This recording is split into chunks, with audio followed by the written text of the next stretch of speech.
Hey, what's up guys? I'm Tasha. Happy Saturday. This Saturday morning, I'm going to show you how to recreate the UNIF Chloe dress. I know a lot of you guys heard of UNIF when they came out with the Hellraiser spec loafers that were all the rage, but they also make some pretty badass clothes that are not always in everyone's price range. So when I saw the Chloe dress online, it's a two-piece sweater dress that has a cropped cable knit sweater and a slip underdress that features a tulle skirt. I loved it, but it was over $100, and I thought that it was something that would be really easy to recreate myself. So I'm going to show you guys how to do that today. So you're going to need an old cable knit sweater. I thrifted mine from Goodwill. You'll also need some tulle fabric and some lining fabric, some elastic, and something to sew with, whether that be a needle and thread so you can do it by hand or a sewing machine. So let's go! So the first thing I had to do was resize my sweater. I had to crop it, and I also had to take it in on the sides. The UNIF one also has side slits, but I decided not to do that with mine. And don't be intimidated by altering a knit sweater. You just want to make sure that it's not going to unravel when you're done. So I used a straight stitch, then I cut away the excess fabric, and then I secured it with a zigzag stitch. And with everything that we're sewing today, please work on the wrong side of the fabric as you sew. Make sure you're working on the wrong side. So once the sweater is taken care of, we can move on to our skirt, and I'm preparing my fabric here. What you see at the bottom of the screen is 4 layers of tulle. At the top of the screen is my lining fabric, and each piece of fabric was cut to 50 inches by 16.5 inches. These are personal measurements for yourself.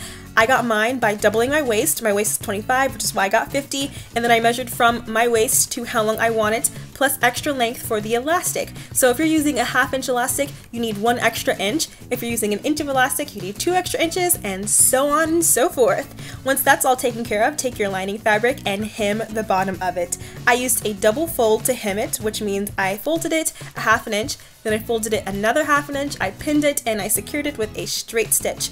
This is going to make our liner 1 inch shorter than our tulle, so like the UNIF one, the tulle will stand alone at the bottom of the skirt. After I had it hemmed, I put my liner on top of all 4 layers of tulle, and the extra length that I was telling you guys about for the casing, you want to fold that over because we're going to make our casing here in a second. And just take your time because the tulle can get quite slippery and you don't want all the layers to go all kinds of crazy places. You just want them to stay in place, so just take your time and make sure that all 4 layers are where they need to be. And then you're going to sew down your elastic casing using a straight stitch here again.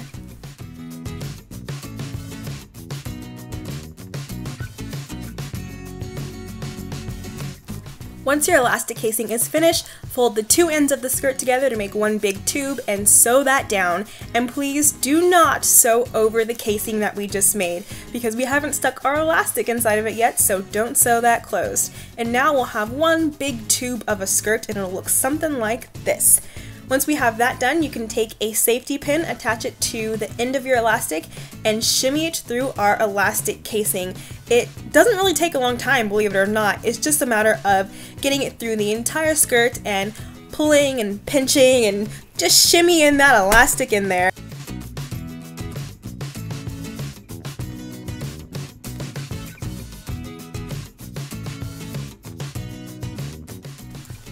Alright, last step. Once you have all of the elastic in your elastic casing, take the 2 loose ends and stitch it down to keep it in place, and woohoo! We are done with our UNIF Chloe dress, and you can just feel good knowing that you made it yourself because it's over $100, but we made it for less than $10.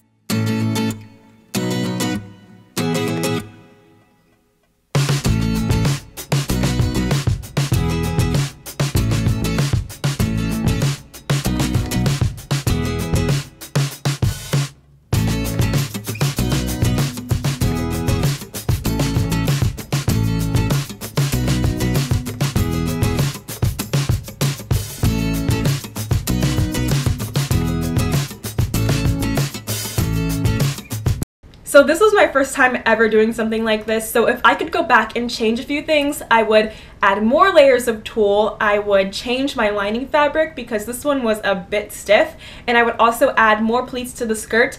But other than that, I love the way that this came out, and you know I'm still gonna rock it anyway.